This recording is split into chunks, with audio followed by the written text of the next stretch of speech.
très heureuse d'être avec vous et de présenter aujourd'hui Madame Ileana Arias Corrales de l'Université du Costa Rica. Euh, alors, laissez-moi retrouver la biodata.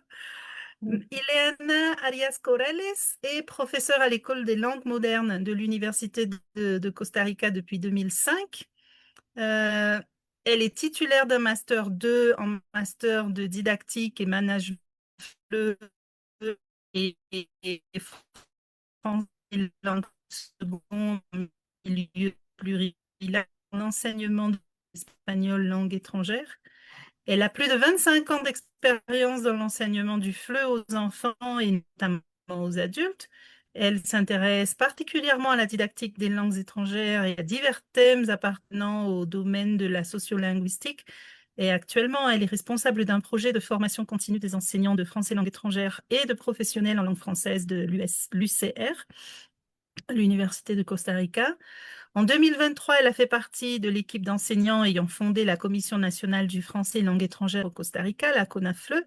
Et aujourd'hui, elle va nous parler d'un projet qui lui tient particulièrement à cœur et qui l'a beaucoup occupé ces dernières années, la francophonie au Costa Rica, acteur, secteur et dynamique d'une cartographie en construction. Alors, pendant que Madame Arias commence à projeter sa présentation, je rappelle à toutes les personnes présentes que vous devez signaler votre présence en marquant, en mettant votre numéro d'adhérent AMDIF devant votre nom de famille et votre nom complet dans la boîte de chat. Mes collègues vont également partager un document, un formulaire pour que vous puissiez nous donner le droit à l'image, puisque cette session, comme tout le reste du colloque, est enregistrée et en direct sur Facebook. Donc, si vous désirez et vous êtes d'accord pour partager votre image, s'il vous plaît, remplissez le formulaire qui sera dans la boîte de chat ou qui est déjà. Et si cela ne vous convient pas, simplement, vous pouvez maintenir votre caméra éteinte. Madame Ileana Arias, vous avez 45 minutes donc pour exposer. Et ne vous inquiétez pas, 5 minutes approximativement avant la fin, je vous indique par une petite interruption vocale qu'il vous reste peu de temps. Et puis ensuite, il y aura une session de discussion et de commentaires avec le public. Voilà, vous avez la parole. Merci beaucoup, Madame. C'est avec un grand plaisir que nous ouvrons aujourd'hui cette conférence, moi particulièrement, consacrée à la francophonie au Costa Rica. Merci à l'AMDIF et notamment à Madame Aide Silva pour l'invitation. Cette intervention a comme titre La francophonie au Costa Rica, acteur, secteur et dynamique d'une cartographie en construction.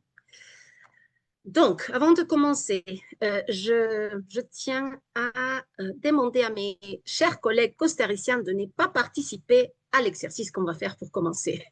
Donc, comme Madame Grondin l'a très bien dit, je suis professeure au Costa Rica. Tout le monde sait que le Costa Rica se trouve en Amérique centrale, mais je tiens à insister sur ce petit détail quand même. Et j'aimerais bien vous poser 4 questions pour commencer. On va faire un vrai faux pour ne pas oublier notre métier d'enseignant. Et je vais vous demander, s'il vous plaît, de réagir. Vous pouvez écrire sur le chat ou bien mettre un like si c'est vrai. Le Costa Rica compte 100 000 apprenants de français à l'heure actuelle. Est-ce vrai ou faux? On va voir s'il y a des réactions donc, dans le chat.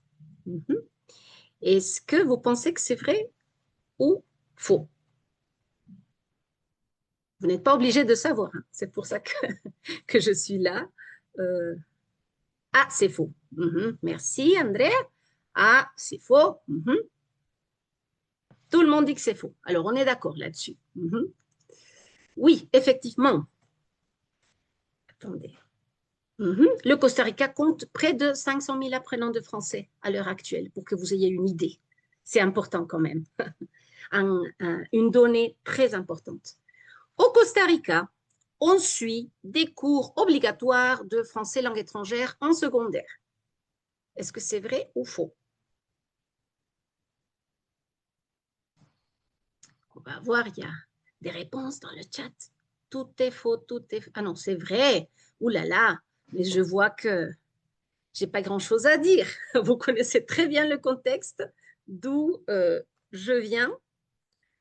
Oui, mais un petit détail important à savoir, c'est que le français est obligatoire dans ce que nous appelons tercer ciclo, septième, huitième et neuvième année, les 3 premières années de secondaire.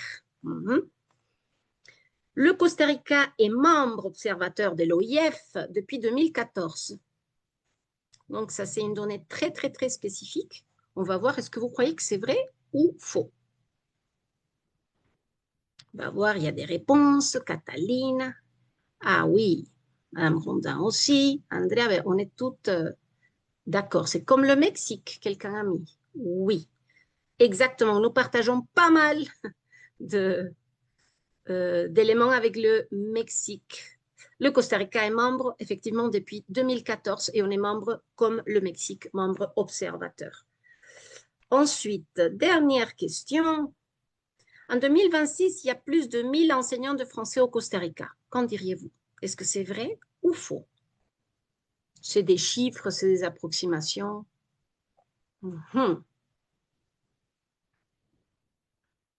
Alors, je vois des gens, tout le monde mis vrai, vrai, ok.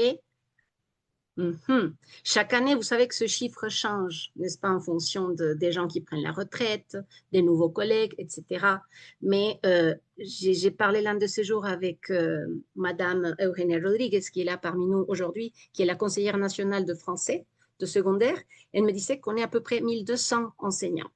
Donc, pour que vous imaginiez, un tout petit pays comme le Costa Rica, où il y a 5 millions d'habitants et on a cette particularité, plus de 1000 enseignants de français et un demi-million d'apprenants de français.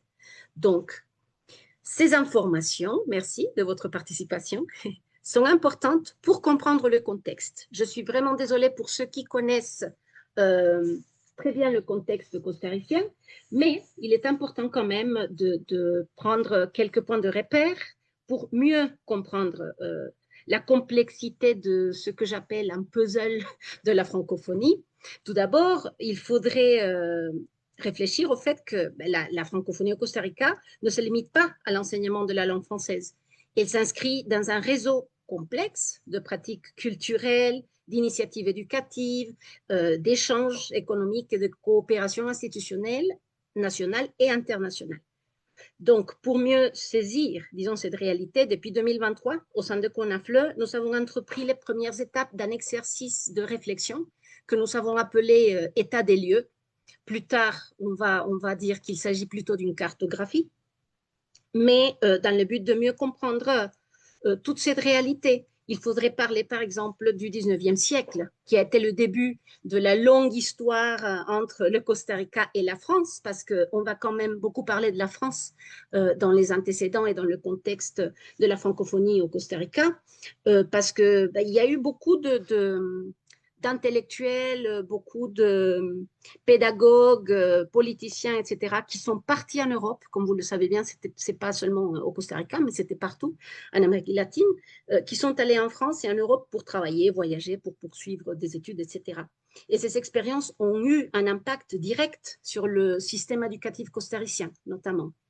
Vous voyez qu'en 1844, déjà, on a les premiers cours à l'université Santo Tomás, qui est la grand-mère, disons, de l'université de Costa Rica. Ensuite, on a eu le premier traité de diplomatie, le Toledo-Barader, qui a ouvert la porte à la coopération française et costaricienne dans beaucoup de domaines. Une date très importante, 1869, l'introduction des cours de français dans les lycées publics au Costa Rica, au lycée San Luis Gonzaga. Ça, c'est très, très, très important. Et en 1947, nous avons l'ouverture de l'Alliance française à San José. Il faudra attendre 1964 pour qu'on ait, disons, dans les universités, une licence de langue française. Ça s'est passé à l'université de Costa Rica. Et plus tard, on a l'arrivée du lycée franco-costaricien en 1968, qui a marqué quand même un moment très important aussi pour la coopération entre ces deux pays. Un autre point de ressemblance, disons, avec le Mexique, c'est le CEDIFRAL. En 1980, là je dois faire une petite parenthèse, en 1980, on a eu les deuxièmes cédifrales parce qu'en 1979, il y a eu les premières cédifrales à Mérida, au Mexique. Et c'est donc une année plus tard que nous, on propose les cédifrales à San José.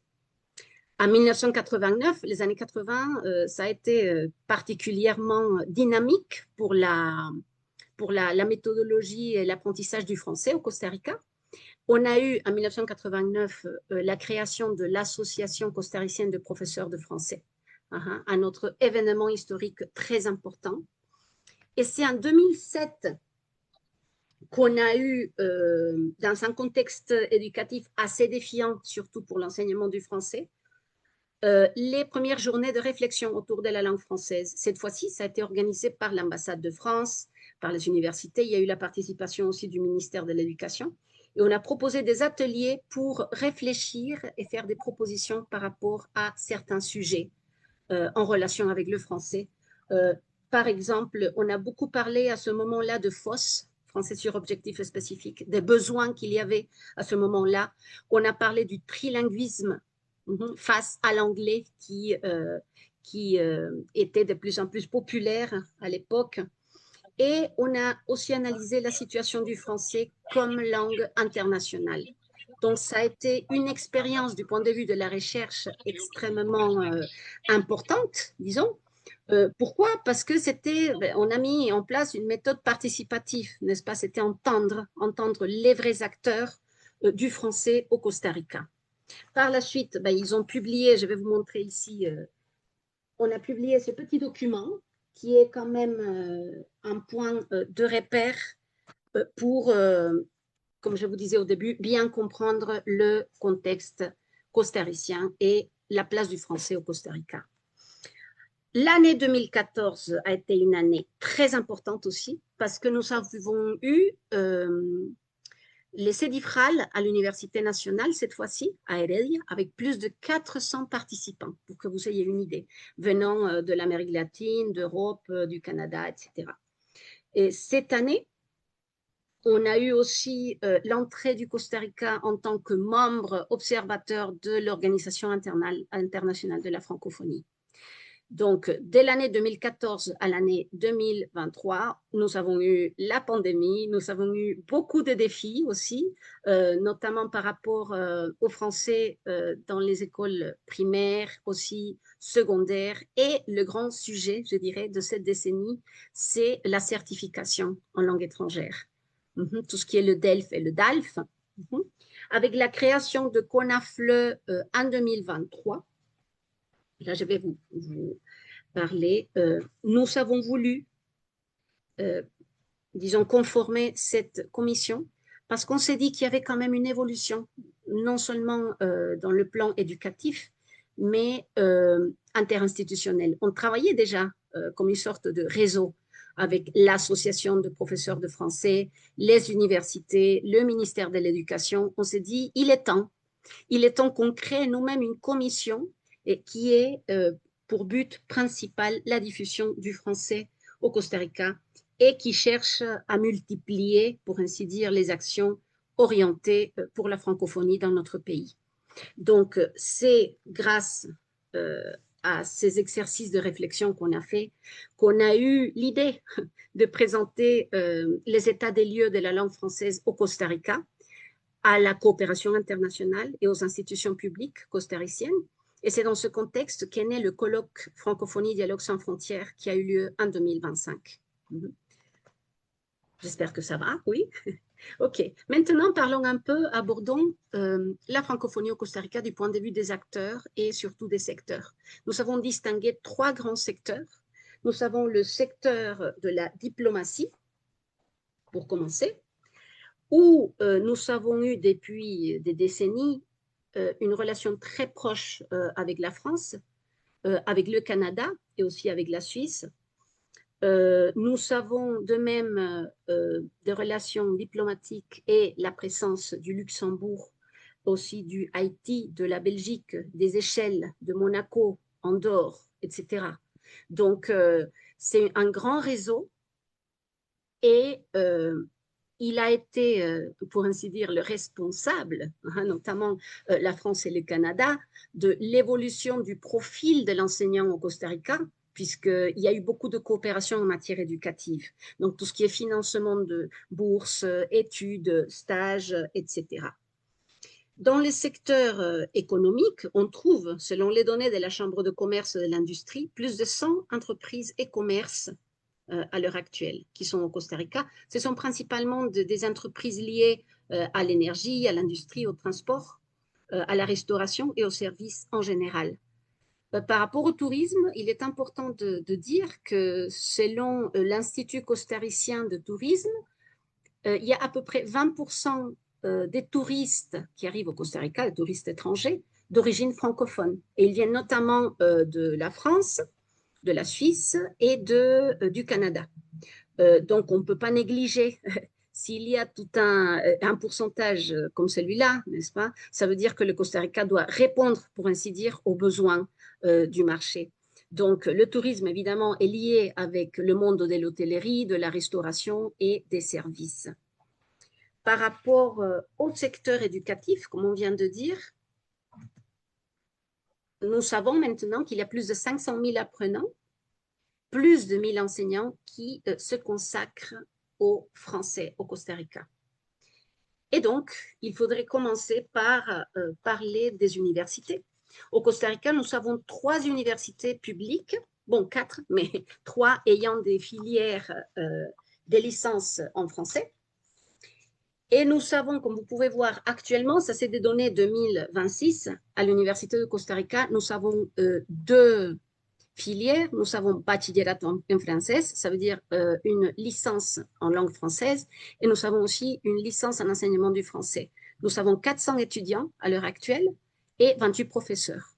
À l'Université nationale, nous avons aussi 2 filières et un master 1 en linguistique appliquée. Nous avons 137 étudiants, 21 professeurs. J'ai oublié de dire qu'à l'Université de Costa Rica, nous avons aussi un master 1 et 2 en littérature française qui est en ligne et qui peut vous intéresser peut-être. Pareil pour le Master 1, c'est aussi en ligne. Et à l'université de l'État à distance, ça c'est très important, nous avons des filières de l'enseignement du français, surtout de primaire, secondaire, et nous avons aussi un Master 1. Il y a 26 tuteurs parce que c'est une filière à distance, donc le système est un peu différent. À côté de ces 3 grandes universités qui sont les responsables de la formation des futurs enseignants et professionnels en langue française, nous avons l'Institut national d'apprentissage qui s'occupe plutôt de tout ce qui est technique. Donc, nous avons la formation des guides touristiques, par exemple, tout ce qui est en rapport avec l'hôtellerie et la gastronomie. Les universités, en tant qu'institutions publiques, ont beaucoup de projets de recherche. Là, je ne vais pas aborder tous ces projets, mais je tiens quand même à vous parler un peu de REDES. C'est un grand projet de l'Université nationale dirigé aux professeurs, aux enseignants de français. Et vous pouvez les suivre sur les réseaux sociaux. Ils ont toute une gamme de formations à votre disposition, aussi bien en langue française qu'en didactique. Ils ont aussi un projet très important de recherche qui s'appelle PRICOPI et ils cherchent à développer des projets avec le ministère de l'Éducation, notamment dans la recherche. À l'Université de Costa Rica, nous avons beaucoup de projets aussi, mais j'aimerais bien vous parler de 2 projets en particulier. Le projet PELEX, il s'occupe de tout ce qui est la production d'évaluation, des tests de placement, des certifications de langues étrangères.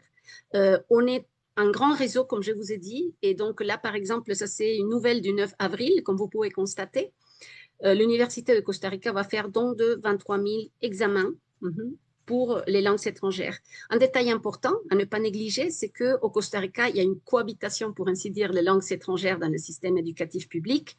Nous avons l'anglais, le français, mais il y a aussi des écoles où l'on apprend l'italien, où l'on apprend l'allemand, et il y a eu aussi des essais pour le portugais et le mandarin. Donc, c'est important à savoir.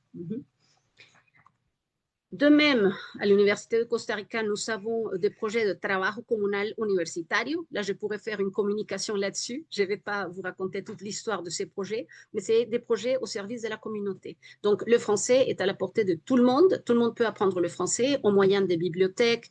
Les seniors, il y a des cours pour les personnes du troisième âge. On a tout un réseau d'ateliers pour les enfants pendant les vacances, etc., pour que tout le monde ait accès aux cours de français. Et aussi, il y a un projet qui cherche à faire connaître les cultures francophones au pluriel, au moyen du théâtre, au moyen de la littérature, en espagnol ou en français. C'est pas obligatoire que ce soit en français. Il y a beaucoup de manières de s'approcher et de motiver les gens à connaître l'autre et à connaître nos voisins caribéens, nos voisins canadiens, etc., etc.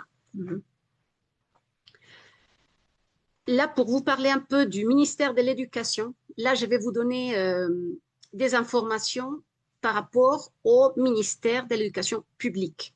Aujourd'hui, je ne vais pas vous parler de toutes les données du réseau de l'éducation privée costaricienne. C'est très intéressant aussi et il y a beaucoup de choses à dire, mais étant donné qu'on a peu de temps, je vais me concentrer sur le ministère de l'Éducation. Il est important de savoir qu'on a à l'heure actuelle 76 enseignants de primaire. Regardez les chiffres, 12 140 élèves de maternelle et de primero a sexto grado, comme on l'appelle, premier et deuxième cycle. Toute l'école primaire. On a 33 écoles publiques. Nous avons un programme qui vient de fêter ses 25 ans, de section bilingue publique. Ça, c'est assez particulier, je dirais. Nous avons 3 écoles où il y a des sections bilingues, c'est-à-dire qu'ils commencent à l'école maternelle avec des cours en français et de français, et ça continue un peu comme le système du lycée franco, des lycées franco au pluriel en général, où ils ont des cours en espagnol et des cours en français aussi. Ces 3 écoles sont labellisées, ça c'est très important. Ils ont le label octroyé par le FEI, n'est-ce pas? Et nous en sommes très fiers parce que grâce au travail et au dévouement des collègues et des familles, je dirais que c'est assez exceptionnel. Surtout, c'est pas dans la capitale. C'est bon, entre Rio, nous avons une école, une autre dans la province de Cartago et une autre à Atenas, qui appartient à la province de Alajuela. Donc, c'est assez méritoire. Ensuite, nous avons pour le secondaire, regardez les chiffres, c'est pour ça que je vous disais qu'on est beaucoup plus, ça va au-delà d'un demi-million, 486 000 élèves, 7e, 8e et 9e année où le français est obligatoire. Et puis nous avons 2 années, 10e et 11e année, les dernières années du lycée, où les élèves choisissent en fait s'ils veulent suivre des cours de français ou de cours d'anglais. Et nous avons aussi ce que l'on appelle français avancé, c'est un programme spécial pour certains lycées. On a 18 lycées où il y a ce programme de français avancé. On a un lycée labellisé pour l'instant et nous avons 900 enseignants. Par rapport aux certifications, je vous ai parlé tout à l'heure par rapport à ce sujet. Nous avons commencé, et je vois qu'elle est là, notre chère Olga Faccio, qui a été la conseillère de primaire pendant pas mal d'années. Nous avons entamé ensemble le premier projet pour que les élèves des filières bilingues puissent passer les examens du DELF. Et donc, on a fait partie de la première génération. On a réussi à ce que plus de 200 élèves, à partir de l'année 2010, passent les examens. Et là, il fallait remercier à la coopération française qui a fait possible que ces épreuves soient gratuites. C'était le DELF Prime à l'époque pour les élèves des filières bilingues. À côté, ben, ça a continué. Il est toujours important de présenter ces tests, présenter qu'il n'y a pas un seul test, mais qu'il y a plusieurs tests qu'ils peuvent passer, nos élèves.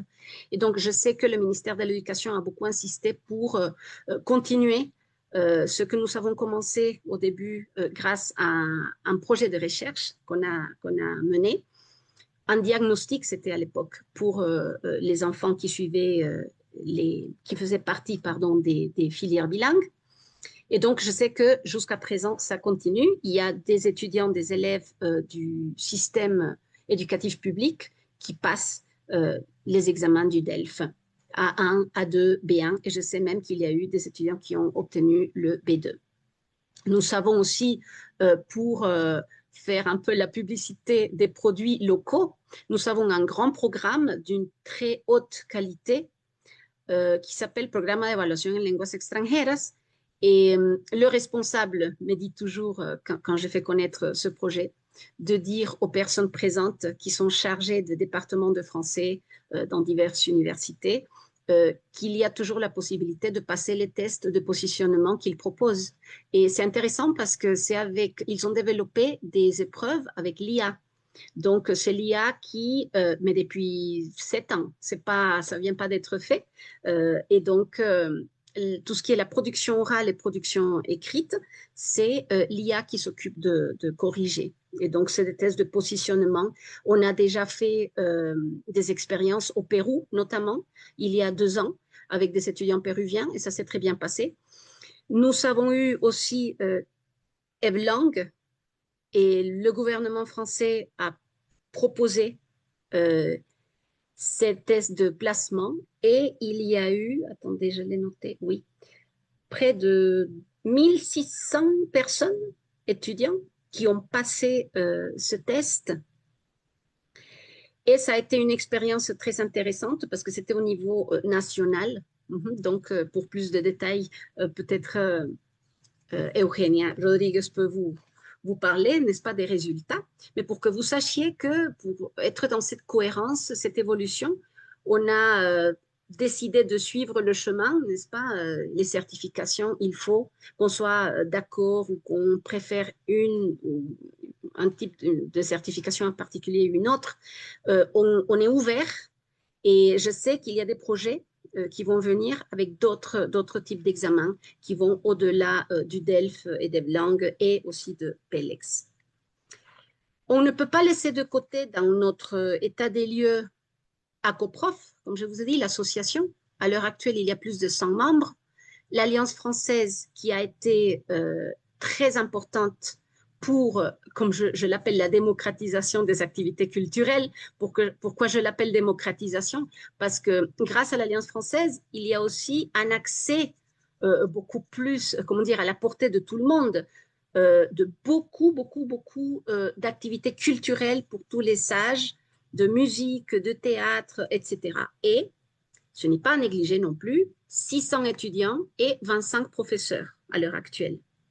Le lycée franco-costaricien, là nous avons 1200 élèves à l'heure actuelle, imaginez-vous. Et cette institution vient d'obtenir la plus haute distinction qu'on peut donner dans l'État costaricien à une institution éducative qui est comparable à la Légion d'honneur en France. En espagnol, on l'appelle benemeritazgo.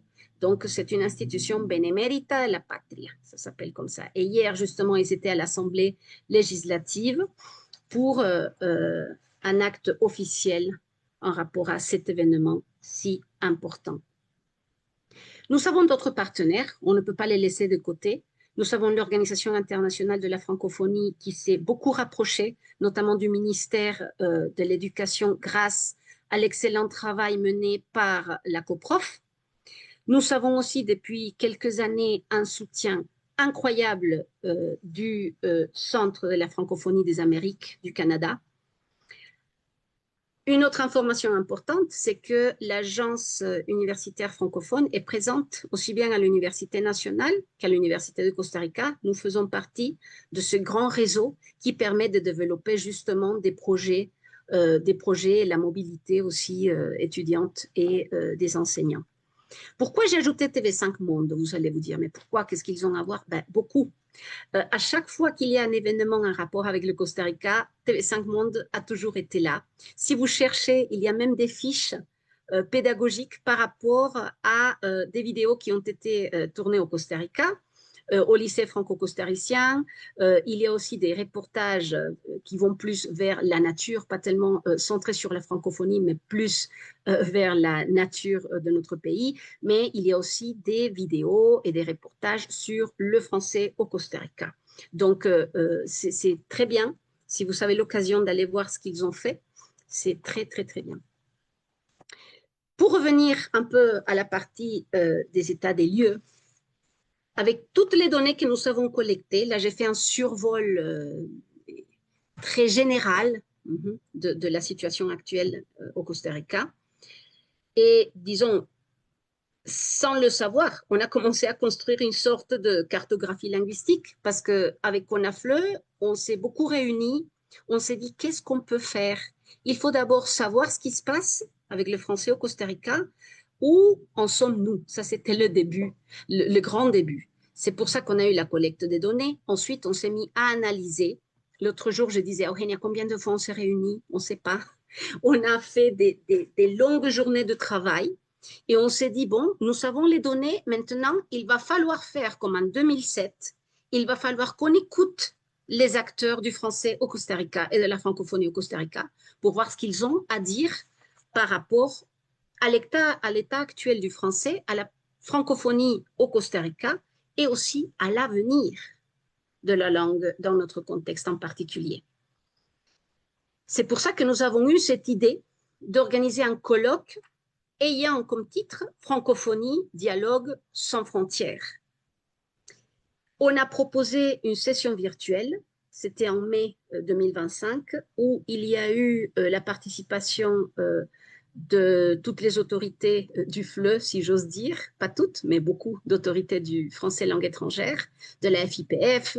Nous avons eu les ministères de l'Éducation, le ministère des Affaires étrangères costaricien, etc. Nous avons eu aussi la participation de la coopération francophone internationale, c'est-à-dire les ambassades. Et donc après, on a proposé une session présentielle où nous avons décidé de non pas faire ou organiser des ateliers comme on avait fait en 2007, mais on a préféré des tables rondes qui s'organisaient par rapport à des thématiques très particulières qu'on a choisies. Je vais vous les montrer tout à l'heure. 3 heures de discussion et puis après des recommandations. Il fallait que de chaque table ronde, à la fin, parce qu'il y avait le co-animateur, l'animateur, donc l'animateur, évidemment, il animait. Le co-animateur s'occupait de prendre des notes, d'enregistrer, etc., pour pouvoir ensuite transcrire et mettre au propre tout ce qui avait été discuté. Donc, par rapport aux recommandations, nous avons eu 53 recommandations. Là, je vais vous montrer, ça c'était les sujets qu'on a choisis. Donc, vous allez voir qu'on a fait un peu le parcours. Le rôle du Costa Rica au sein des organisations francophones, ça c'était avec la coopération internationale. Le rôle du français dans le développement économique et social, en quoi la maîtrise du français peut-elle favoriser les opportunités professionnelles au Costa Rica et en Amérique centrale. Le français comme langue d'enseignement au Costa Rica, le profil de l'enseignant aujourd'hui et dans les années à venir. Là, nous savions aussi les enjeux de la formation des enseignants en langue française au Costa Rica. Là, c'était les universités. Ensuite, on a parlé aussi des certifications officielles et l'apprentissage des langues dans le monde, l'importance et les limites, notamment au Costa Rica. Comment les échanges académiques et la formation continue peuvent-ils renforcer la présence et la promotion du français? Et on a eu un dernier sujet, c'était la langue française comme outil d'éducation à la citoyenneté. Donc, comme je vous dis, on a travaillé pendant tout l'après-midi, bon, une partie du matin et puis l'après-midi, pour arriver à 53 recommandations. Qu'est-ce qu'on a fait par la suite? On s'est réunis de nouveau, on s'est réunis pour faire le bilan et pour valider. On a analysé ces 53 recommandations et on s'est dit, bon, on ne peut pas toutes les prendre, on va les analyser, on va les classer et à la fin, on a décidé qu'il y aurait 23 recommandations qui seraient, comment dire, faisables, plus réalistes, qu'on pourrait vraiment s'engager pour chercher des solutions ou pour améliorer certaines choses. Et donc, on les a classés en sous-thèmes et ensuite, on a établi une feuille de route. À chaque étape, on s'est réunis. Après, on a réuni les acteurs de CONAFLE plus la coopération internationale et on s'est réunis, on était une trentaine de personnes. On s'est dit, bon, là, on va commencer le vrai travail. Quel est le vrai travail? La feuille de route. Combien d'années nous allons mettre pour faire ceci, cela? Est-ce que vous pensez que c'est possible? Donc, on est encore à cette étape-là. On est en train encore de tracer la route à suivre. On a déjà des actions qui ont été accomplies. Par exemple, grâce au colloque, nous savons maintenant une série de caractéristiques, nous l'avons appelé le profil de l'enseignant du français langue étrangère au Costa Rica, caractéristiques essentielles. On a un portrait, pour ainsi dire, de qu'est-ce qu'un professeur de français au Costa Rica, quelles sont les attentes d'un professeur de français à l'heure actuelle. Nous avons réussi quand même à ce que les ambassades commencent un dialogue et Monsieur l'ambassadeur actuel du Costa Rica, l'ambassade de France, il a eu l'idée de créer un groupe d'ambassades francophones. Ça, c'est, je dirais, en grande partie grâce au colloque, parce que bon, je dois dire quand même qu'on a eu le changement d'ambassadrice et après ambassadeur. Et donc, Monsieur l'ambassadeur, il n'a pas pu participer au colloque. Cependant, il s'est montré très enthousiaste par rapport à l'idée de former un groupe d'ambassades dans la région. Donc, ce qui est déjà, je dirais, un pas très important qu'ils ont entrepris. Quelles constatations nous pouvons faire à l'heure actuelle? Bon, au Costa Rica, nous vivons, comme je vous parlais au début, du puzzle. C'est un puzzle assez complexe où il y a une francophonie très, comment dire, dynamique, vivante, locale.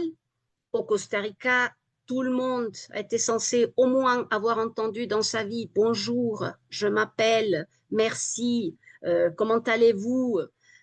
Tout le monde a des anecdotes, tout le monde a vécu une certaine francophonie à sa manière. La France et la francophonie n'est pas, comment dire, une entité étrangère au Costa Rica. Pour des raisons historiques, comme je vous ai dit tout à l'heure, notamment, et oui, des raisons du contexte social, le Costa Rica a décidé de prendre cette voie, parce que c'est le Costa Rica, c'est pas forcément nous qui sommes ici présents, mais le pays a pris ce chemin. C'est une francophonie qui est composée de pratiques variées dans divers secteurs, comme on a dit. Une autre constatation, c'est qu'il y a eu une évolution, la professionnalisation des collègues, de l'enseignant de français. Un petit détail important, c'est qu'au Costa Rica, on n'a pas, par exemple, de master en français langue étrangère. Ceci dit, j'en parlais justement avec Madame Eugenia Rodriguez il y a quelques jours, on peut constater que la professionnalisation des collègues a évolué d'une manière impressionnante en matière de formation continue, mais aussi en matière de carrière professionnelle.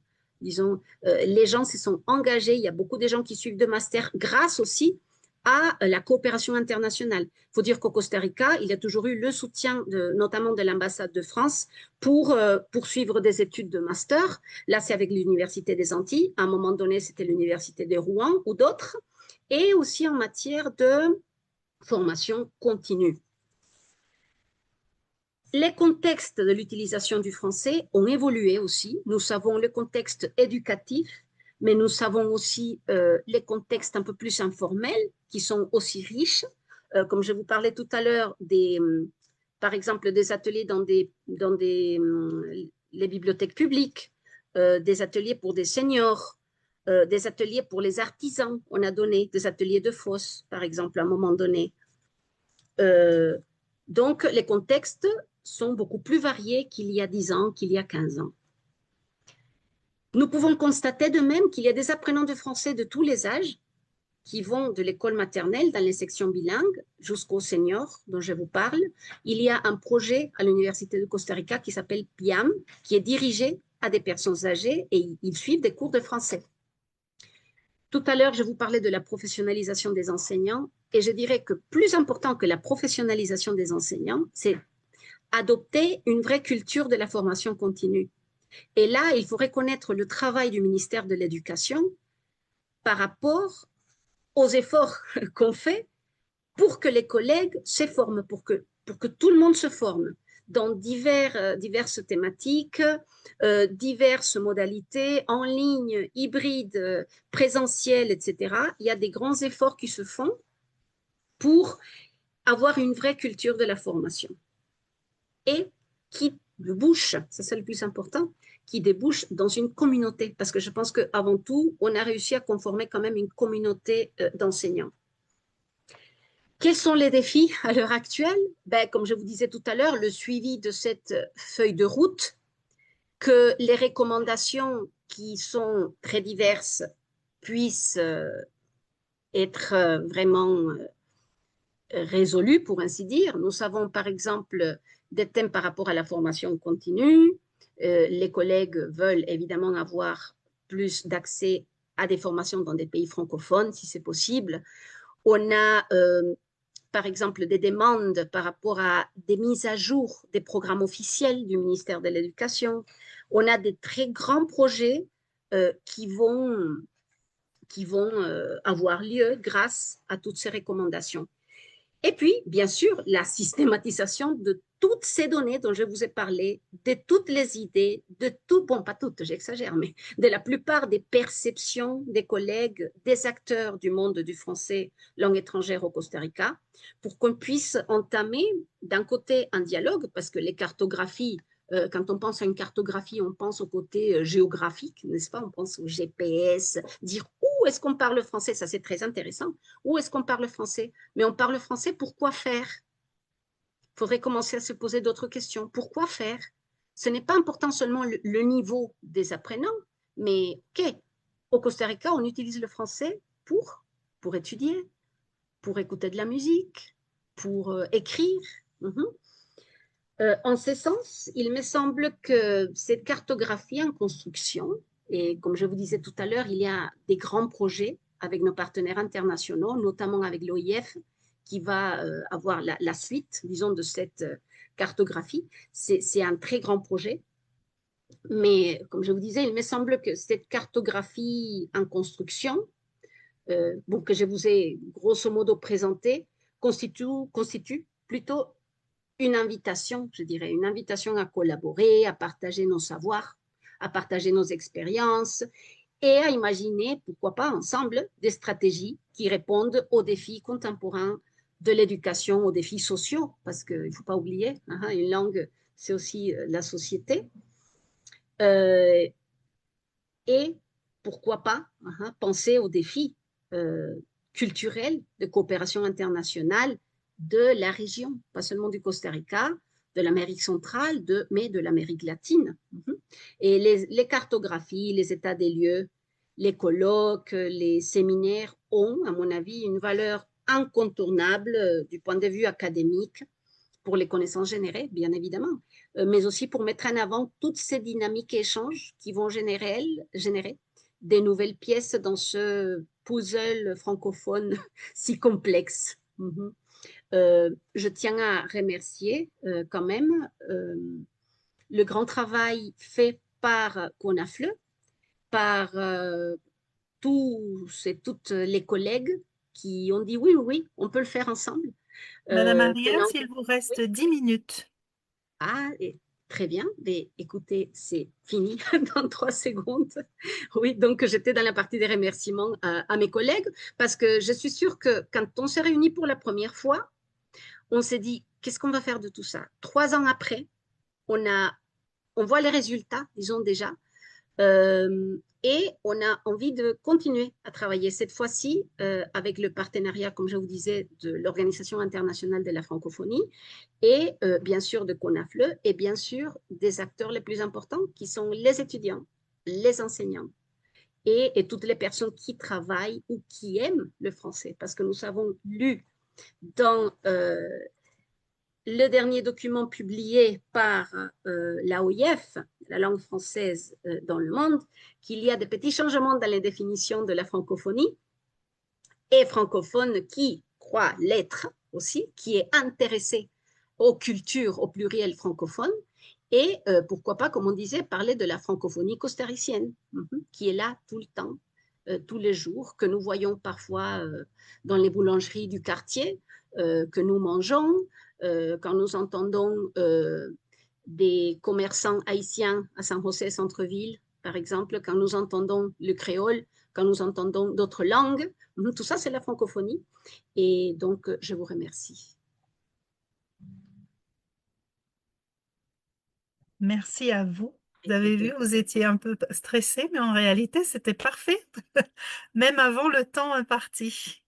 Ok. Euh, il nous reste maintenant à passer justement à la série de questions et commentaires. N'hésitez pas, le public est un peu timide apparemment, mais il y a certainement des questions qui vont apparaître. Il y a deux, trois questions dans le chat. Tu les reprends, Georgia, ou tu veux que je les reprenne? Euh, oui, je vais en reprendre une et puis après ça, je pense que nos collègues vont prendre aussi le relais. J'avais une question pendant votre exposé. Madame Marias, quelle est la différence entre le CONAFLE et la première association de professeurs que vous avez commentée et a été créée en 1989, je crois? C'est très intéressant la question que vous me posez. Je n'ai pas une réponse exacte, mais je vais vous raconter ce que j'en pense. Donc, à CoProf, comme je vous disais, au Costa Rica, le français a toujours été mis en relation avec le ministère de l'Éducation. Donc, à CoProf, pendant très longtemps, s'est centré plutôt sur tout ce qui était le ministère de l'Éducation et les enseignants du ministère de l'Éducation. Ils n'ont jamais exclu les enseignants des universités, ni les enseignants d'autres contextes, mais je dirais que c'est une caractéristique de notre association. Ça a beaucoup changé au cours des dernières années. Beaucoup, Mhm, beaucoup changé. Là, il y a, Madame Faccio qui est là, qui fait partie de l'association, peut en témoigner de vive voix. À l'heure actuelle, ça a beaucoup changé. Mais nous, on voulait que ACOPROF fasse partie de CONAFLE parce qu'on voulait vraiment que la coopération internationale et toutes les autres institutions voient qu'il y a une commission en plus d'ACOPROF mhm. où il y a toutes les universités, où il y a le ministère de l'Éducation et l'association. Moi, je fais partie de l'association, par exemple. Mais je Oui, pense que oui. les objectifs sont partagés, mais disons, ils s'occupent de tout ce qui est la formation continue. Nous, on s'occupe plutôt des cartographies et toutes ces autres Mhm, choses. Non, non, là, je vous dis, c'est mon opinion, n'est-ce pas? Nous, oui. on a une fonction plutôt interinstitutionnelle. Mm-hmm. Mhm. Et ACOPROF accompagne beaucoup plus de près les professeurs. Et comme je vous dis, comme ils font partie de CONAFLE, donc on travaille ensemble, justement. Mm-hmm. Et en ce qui concerne l'élaboration des programmes d'études, par exemple, les deux associations participent également dans l'élaboration de ces programmes. Ce sont des activités plus autonomes au sein des universités, au sein des académies. Ça fonctionne comment? Là, je vais vous répondre en tant que quand j'ai participé, parce que quand il y a des mises à jour de programmes, c'est institutionnel, c'est le ministère de l'Éducation qui s'en occupe. Ils font Mhm, appel à des experts. Il y a des commissions qui se forment. Et donc, c'est eux qui demandent à ce qu'une commission soit formée et ils cherchent des experts, ils cherchent.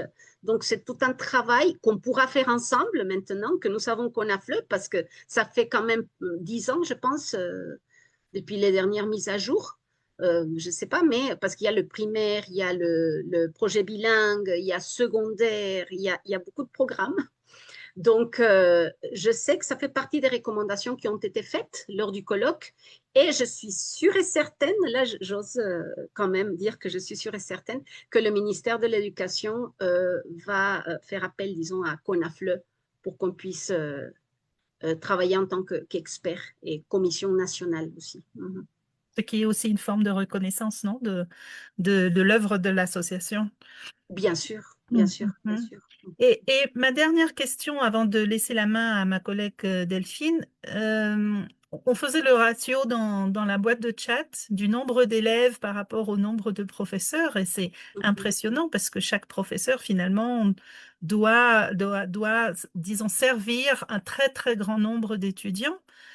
Mais je me demandais comment c'est possible parce que vous avez dans votre chronologie, vous avez présenté les licences de formation de professeurs sont nées avant que l'enseignement du français se développe dans les écoles, non?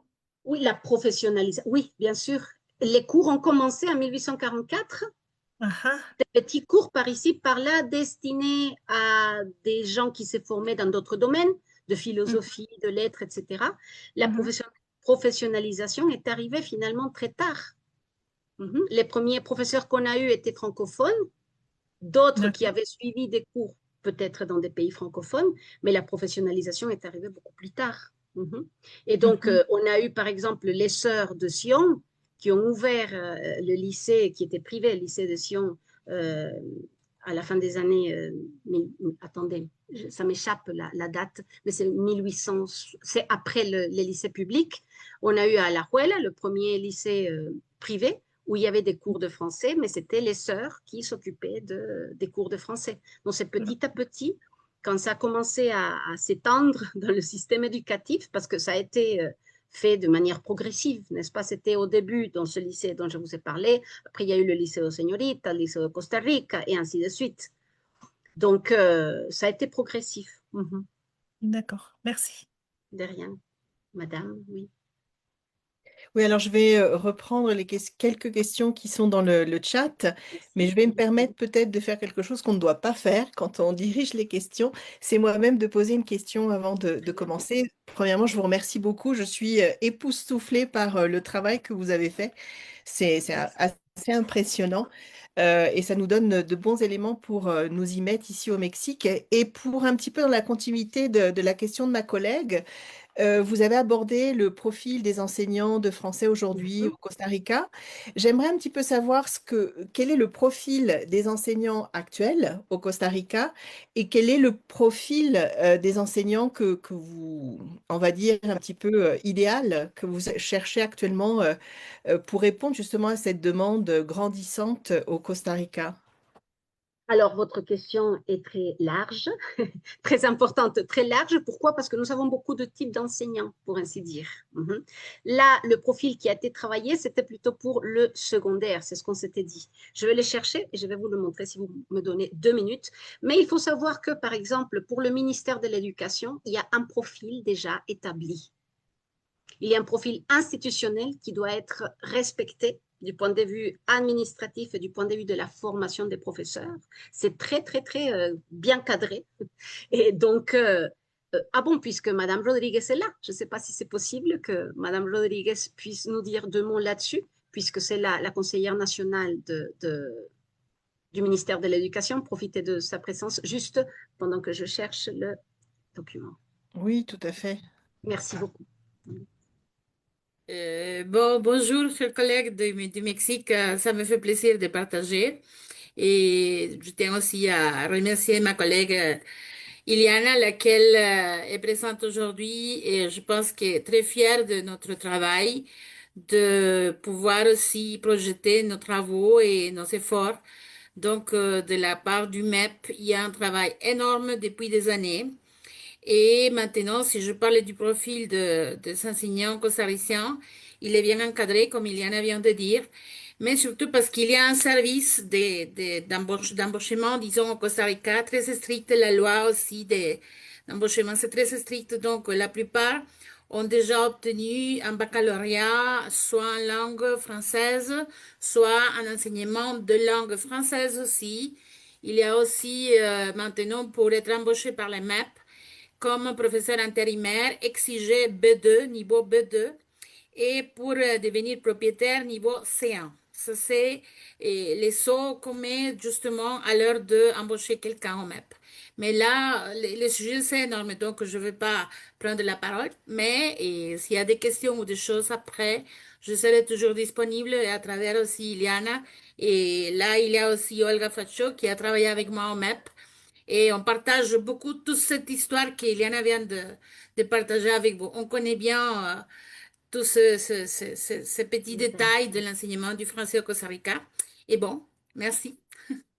Je viens de trouver le profil, je peux vous le montrer rapidement parce que ce qui est intéressant, c'est que tout a été, c'est un produit des collègues. On n'a rien imposé, et donc c'est eux qui ont hiérarchisé, qui ont mis, par exemple, ils ont mis en première place les compétences personnelles. Là, on a beaucoup parlé du gros problème de la santé mentale, de la fatigue, du manque de motivation de beaucoup de collègues. Donc, qu'est-ce qu'on a dit? Fait preuve d'écoute. Vous voyez là, c'est un peu l'idéal. Vous voyez qu'on a mis caractéristiques essentielles. Ça, c'est le Mhm. résultat du colloque. C'est ce que les gens ont dit. On s'est mis d'accord et on dit il faut absolument que ça soit là. Travail collaboratif, co-construction pédagogique, capacité à réguler ses émotions, accompagner. Parce que à l'heure actuelle, on est presque des psychologues. En tout cas, c'est ce que le contexte nous exige, en quelque sorte, sans être des psychologues. Nous avons des compétences professionnelles, évidemment. Et là, un mot qui a surgi, c'était maîtrise approfondie, n'est-ce pas, de la langue. Donc, un très bon niveau linguistique, c'est ce qu'on attend, c'est le minimum.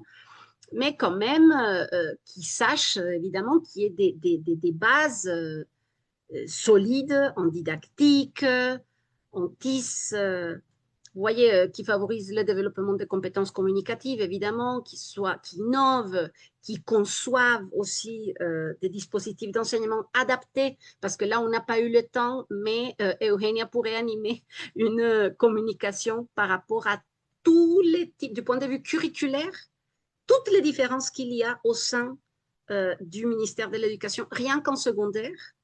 Il y a les lycées polyvalents, les lycées nocturnes, par exemple. Il y a les lycées académiques. Il y a beaucoup de types de lycées et donc des profils qui peuvent changer, euh, n'est-ce pas, selon le contexte.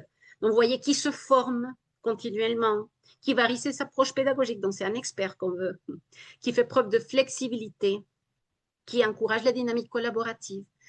Ils ont aussi, les collègues, mis des compétences interculturelles. Et là, il y a la francophonie qui intègre la dimension francophone dans ses pratiques pédagogiques, ce qui n'est pas facile. C'est ce qu'on s'est dit. C'est pour ça qu'on a proposé à côté des formations dans tout ce qui est le monde francophone, qui aillent au-delà des expériences personnelles ou des idées reçues qu'on peut avoir. Et on a été obligé aussi de mettre compétences digitales. Qu'est-ce qui est nécessaire à l'heure actuelle?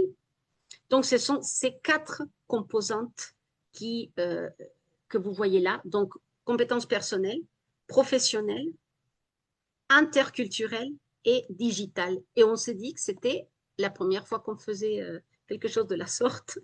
Mais après, on peut vous partager, bien évidemment, les documents intégral, comme disait Madame Silva. Dès qu'on l'aura, on pourra le partager, bien sûr, avec vous. Merci beaucoup. Alors, je vais Très bien. continuer. Merci beaucoup. Beaucoup d'informations intéressantes. Je vais continuer. Alors, il y a beaucoup de félicitations sur le chat, mais je vais reprendre 2 questions qui sont là. Alors, la première est, avez-vous des échanges pour recevoir des professeurs mexicains? On pourrait en avoir. On va le mettre au conditionnel, n'est-ce pas? On pourrait en avoir. Justement, je pense que ces espaces d'échange, et on en a largement discuté au mois de décembre avec Madame Silva, c'est l'intérêt justement de vous parler de notre réalité, qu'il y ait des gens qui veuillent venir découvrir ici en présentiel, peut-être pas en virtuel, mais en présentiel. Ben, on est ouvert. Et là, je parle de l'Université de Costa Rica, mais il y a ici aussi la représentation de l'Université nationale, du ministère de l'Éducation.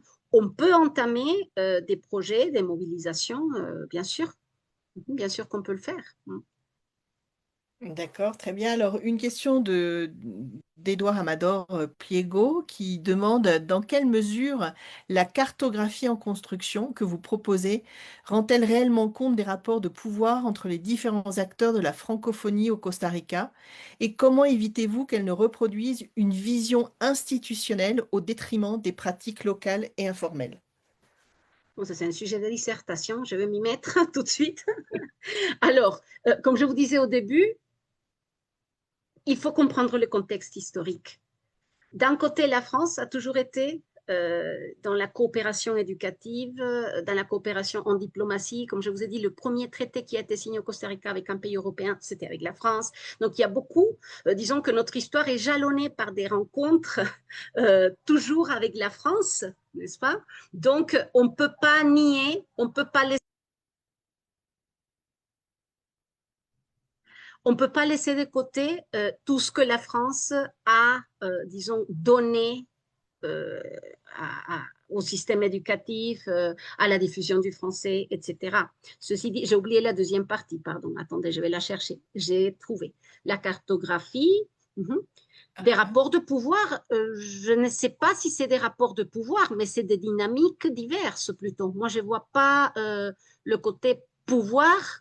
Il y a une présence, bien sûr, comme je viens de dire, beaucoup plus marquée de la France pour diverses raisons, comme je viens de dire, et puis parce qu'ils ont un service qui s'occupe de la partie éducative et linguistique en Amérique centrale.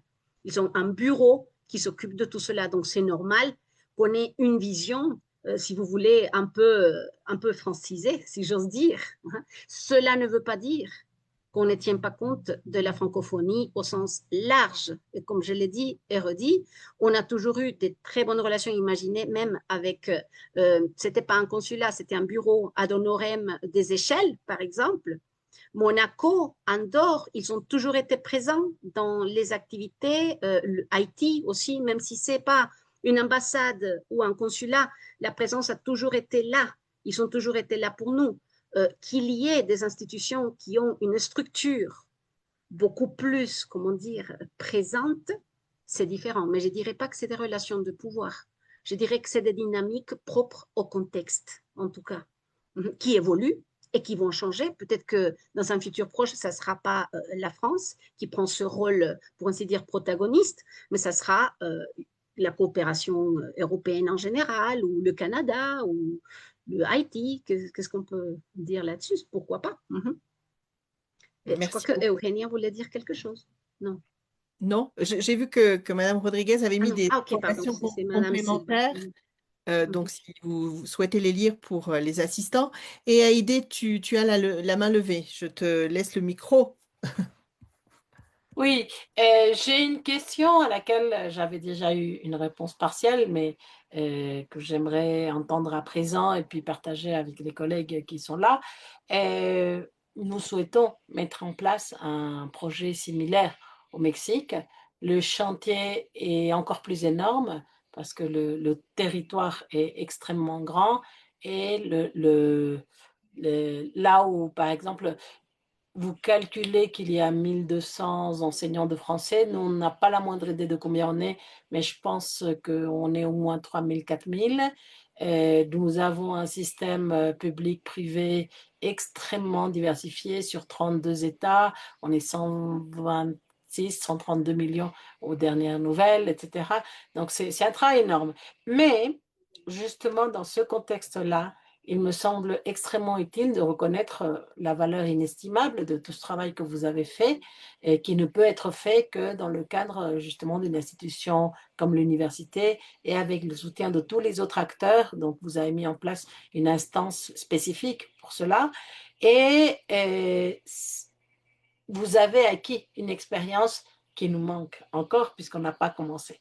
Alors, ma question, quels seraient, d'après vous, les meilleurs conseils que vous pourriez nous donner avant d'entreprendre ce projet de cartographie?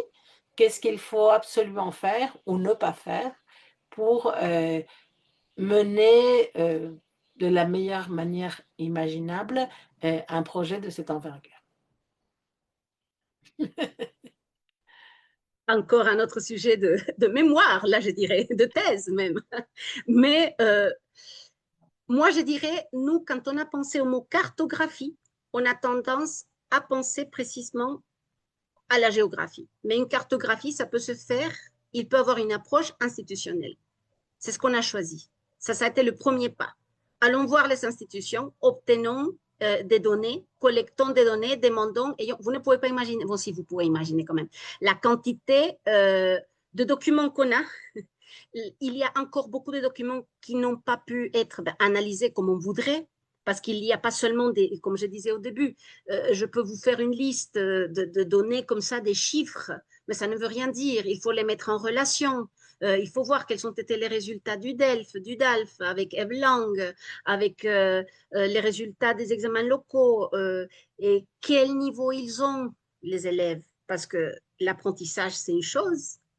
On a un demi-million d'apprenants, mais qu'est-ce qu'ils peuvent faire réellement avec le français? Donc, on a des pistes avec le DELF prime, avec le DELF, c'est des pistes. Mais donc, moi, je dirais, numéro un, ça peut être une approche institutionnelle. Je ne sais pas, parce qu'au Costa Rica, c'est ce qu'on a fait. On aurait pu commencer par une approche plus géographique, mais on n'y a pas pensé. C'est après qu'on y a pensé. Et puis après, il y a le facteur humain, très bien délimité depuis le début. Qui fait quoi? Qui va s'occuper de quoi? Et c'est pas très beau à dire, mais que les gens qui s'engagent là-dessus soient vraiment engagés, que les objectifs de la cartographie soient mis au début, que ça soit clair pour tout le monde. D'abord, pourquoi on va le faire? Quels sont nos objectifs? Au Mexique, quels sont nos objectifs? Au Costa Rica, nos objectifs, au fond, c'était vers où on va. Nous savons qui nous sommes. Nous savons tout un chemin tracé derrière nous, mais où nous allons? Qu'est-ce qu'on va devenir? Ça a été une question qui nous a un peu guidés. Et pour savoir où nous allons, il faut, encore une fois, savoir qui nous sommes et reconnaître que ces cartographies sont extrêmement dynamiques. Les données changent tout le temps. Donc, nous, on est un tout petit pays. Donc, on peut faire une cartographie. On se dit avec Eugenia, il va falloir qu'on fasse de mise à jour, des mises à jour. Et on se disait donc, on va faire un colloque tous les 5 ans. On se dit, ce n'était pas une recommandation, mais nous, on sait que c'est nécessaire parce que le 4e conseil, je ne les ai pas énumérés, mais là, je vais à ma 4e idée, c'est marier ce qu'on a essayé de faire, les données avec le facteur humain et avec les acteurs du français. Qu'est-ce qu'ils ont à dire là-dessus? On avait peur au départ parce qu'on s'est dit, bon, après, comme on dit en espagnol, qu'embarca, qu'est-ce qu'on va faire? on veut entendre tout le monde, mais comment on va faire le tri? Comment on va se dire ça, c'est plus important que ça? Donc, il y a un travail, comme vous l'avez très bien souligné au début, un travail immense. Le facteur humain est une clé incontournable. Donc, je dirais que d'abord, les objectifs, pour reprendre, quels sont les objectifs de cette cartographie? Avoir des ressources humaines engagées et, comme vous pouvez le constater, il faut qu'il y ait pas un, mais des leaders qui puissent, n'est-ce pas, se dire, tiens, est-ce que tu pourrais refaire ça? Tiens, un dimanche soir, est-ce que tu aurais le temps de... Parce que c'était ce qu'on a fait, et Eugenia est là. Nous, ça, personne, vous le savez très bien, ça, on le fait parce qu'on aime ce qu'on fait et parce qu'on croit à cette francophonie, disons, cette nouvelle francophonie qu'on a voulu tracer. Mais tout cela, c'est du travail après le travail. Donc, c'est des petits détails qui sont importants, je dirais. Je ne sais pas si Eugenia veut ajouter quelque chose, ça serait important, ou Olga, qui font partie de CONAFLE, mais c'est ça, avoir de l'engagement, avoir quelle approche on va suivre. Est-ce qu'on va se lancer tout de suite à la géographie? Je dirais qu'au Mexique, ça me ferait encore plus peur qu'au Costa Rica. Et donc, est-ce que ça serait une approche plutôt institutionnelle? Est-ce que vous iriez chercher Parce que ça vous donne des idées. Une fois que vous commencez à collecter, comme dans n'importe quelle recherche, n'est-ce pas? Une fois que vous commencez à lire, à relire l'histoire, ou que vous connaissez peut-être très bien du Mexique, à voir quels ont été les moments clés. OK, ça c'est clair. Maintenant, qui nous sommes? Allons chercher dans chaque État. Est-ce qu'il y aura un leader par État? Donc, que cet leader aille voir les institutions, qu'il s'occupe de faire tout ce tri. Vous comprenez, ça va être très, très, très complexe. Mais en tout cas, je pense, et là je parle à titre personnel, que c'est ce qui a été fait, ce qui a fonctionné. Et ce qui n'a pas fonctionné, alors j'y arrive, ce qui n'a pas fonctionné, aïe mon Dieu, qu'est-ce qu'on pourrait dire là-dessus? Toujours le facteur humain. Parce que il y a des choses qu'on ne peut pas prévoir. Et comme c'est du bénévolat, en fin de compte, il faut être ouvert au changement du jour au lendemain et accepter et continuer. Je dirais que le mot-clé, c'est engagement. Et comme je vous ai dit lors de nos conversations, des discussions en décembre, le partage. Donc, c'est engagement et partage, je pense, l'idée. Et si Eugenia veut ajouter quelque chose, ça serait très bien. Moi, OK. je devrais ajouter que pour envisager un projet tel que la cartographie du fleuve Costa Rica, on a beaucoup discuté, mais déjà, on sait que on doit compter avec le gouvernement, avec les soutiens du recteur de l'éducation, que c'est le MEP, et puis avoir aussi un accord national de justement les partenaires, les universités, les institutions, la coopération, parce que sinon, ça serait impossible. Même si on est un petit pays, on a beaucoup de contraintes, on a beaucoup des lois, des questions de la bureaucratie aussi qui nous empêchent beaucoup à incidir sur certains projets, mais on a l'espoir et que pendant les années prochaines, on aura la possibilité de travailler avec la coopération de l'AOIF. Sans cette partenaire, ce serait pour nous presque impossible. Et voilà, je pense que si le recteur de l'éducation, que c'est l'EMEP, à côté du Conseil supérieur de l'éducation, que c'est finalement les groupes de personnes qui peuvent aussi soutenir ce type de projet, ça serait presque impossible. Moi, je suis la seule conseillère de français pour tous les pays au niveau secondaire et on n'a pas de représentation au niveau de la région éducative, des 27 régions éducatives. Donc, on fait un travail énorme et moi, je fais un grand effort, mais sans les universités, sans la coopération de mes collègues de trois universités, de la COPROF, qui c'est aussi un pilier pour les Français au Costa Rica depuis des années, les Français n'existeraient pas. Donc, c'est un peu comme ça, mais il y a beaucoup de choses à parler sur toute cette histoire. En tout cas, moi, je vous remercie. Je suis consciente des enjeux et du défi que tout ce projet représente, mais je suis confiante, même si on ne peut pas vraiment comparer numériquement parce qu'on a des réalités très proches et très différentes, mais je suis contente de voir que nous en sommes aujourd'hui. Nous allons bientôt atteindre notre 280e membre d'association. On est plus nombreux que vous, même si le pays est beaucoup plus grand. Si on fait le pourcentage, on perd, mais Félicitations, très bien. on approche des 300 et on a des représentants de l'association dans 28 des 32 États du pays. Et leur vocation, justement, est de soutenir, de porter les différents projets. Donc, moi, je sais que ça va être un travail énorme et ce n'est pas un travail ni pour une personne, ni pour une petite équipe, mais c'est vraiment coordonner les différents acteurs.